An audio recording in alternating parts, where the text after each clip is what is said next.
اللہ اکبر، لوگ جو یہ سمجھتے ہیں کہ حجاب اور پردہ ترقی میں رکاوٹ ہے، واللہ با حجاب خواتین نے اتنے بڑے بڑے کارنامے انجام دیے ہیں کہ بے پردہ اور اڑیاں گھومنے والی لڑکیاں اس کا تصور بھی نہیں کر سکتی۔ مثال کے طور پہ بڑی بڑی جنگوں کی شکستوں کو فتح میں تبدیل کرنے والی خواتین با پردہ تھیں، علم کی عظیم اللہ اکبر عظیم پہاڑ بن کر کے لوگوں کے سامنے جلوگر ہونے والی خواتین با پردہ تھی، جس نے بڑے بڑے لوگوں کو، صلاح الدین جیسے لوگوں کو اور طارق بن زیاد جیسے لوگوں کو، ٹیپو السلطان جیسے لوگوں کو جس نے جنم دیا ہے، وہ سب کے سب خواتین با پردہ تھی۔ اور کتنی با پردہ تھی، اللہ اکبر، ہارون رشید کی بیوی زبیدہ خاتون، اس خاتون کی بڑی شان ہے، اللہ اکبر۔ آج بھی اس کا مقبرہ جو ہے وہ بغداد معلیٰ کی سرزمین پر موجود ہے۔ یہ وہ جو ہے وہ باعمل متقی اور پرہیزگار خاتون ہے۔ جب اس کو پتا چلا کہ عرفات میں حاجی پانی کے لیے بے چین اور بے قرار رہتے ہیں، تو اس نے بغداد معلیٰ سے ایک نہر کا انتظام میدان عرفات تک کیا تھا، جس کو آج بھی نہر زبیدہ کے نام سے جانا جاتا ہے۔ زبیدہ خاتون ایک مرتبہ اپنے محل میں تھی، اور محل میں چونکہ عورتیں تھی، مرد نہیں تھے، تنہا اپنی سہیلیوں کے ساتھ وہ محل میں موجود تھی، مرد موجود نہیں تھے، عورتیں تھی۔ ایسی حالت کے اندر وہ اپنی سہیلیوں کے ساتھ ہے، اس نے اپنے سر سے دوپٹہ ہٹایا اور اس کے سر کے بال نظر آ رہے تھے۔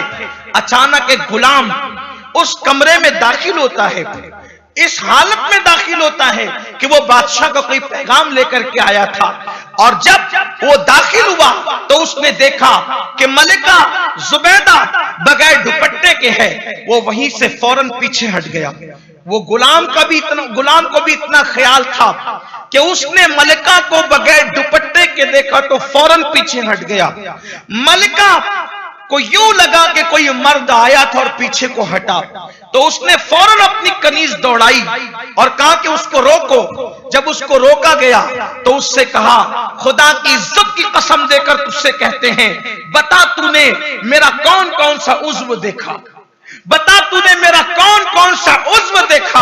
اس نے اللہ کی قسم کھا کر کے کہا، میں نے ملکہ کے سر کے بالوں کے سوا کچھ نہیں دیکھا۔ فوراً ملکہ نے اپنی کنیز کو بلا کر کے کہا کہ جتنے میرے سر کے بالوں پر اس مرد کی نظر پڑی ہے، وہ سارے بال کاٹ کر کے پھینک دیے جائیں، اس لیے کہ جن بالوں پر اس مرد کی نظر پڑ گئی ہے اب وہ مردے سے بھی بدتر ہے۔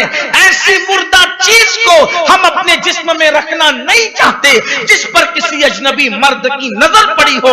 ایسی باغیرت خواتین جب تک مسلم معاشرے میں موجود رہی، اس وقت تک اسلام کے عظیم بدلے جلیل دنیا کے سامنے آتے رہے۔ ان خواتین نے کوئی انقلابی کارنامہ انجام دیا ہو یا نہ دیا ہو، لیکن سارے انقلابی حضرات اسی وجود ناز کی برکت تھے، بلکہ خود اللہ اکبر ایک ایسی خاتون کو بھی ہم باحجاب دیکھتے ہیں، حجاب سے دیکھتے ہیں، جس کا چہرہ تو چہرہ، جس کا وجود تو وجود، جس کے بال تو بال، حتیٰ کہ جس کے سر کے دوپٹے کو بھی کبھی چاند اور سورج نے نہیں دیکھا۔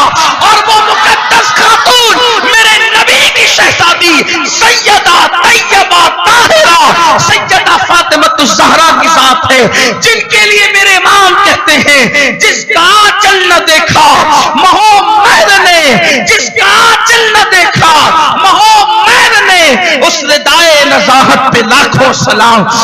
کس قدر غیرت کا عالم تھا، کس قدر غیرت کا عالم تھا کہ جس کے سر کے دوپٹے کو بھی کبھی چاند و سورج نے نہیں دیکھا۔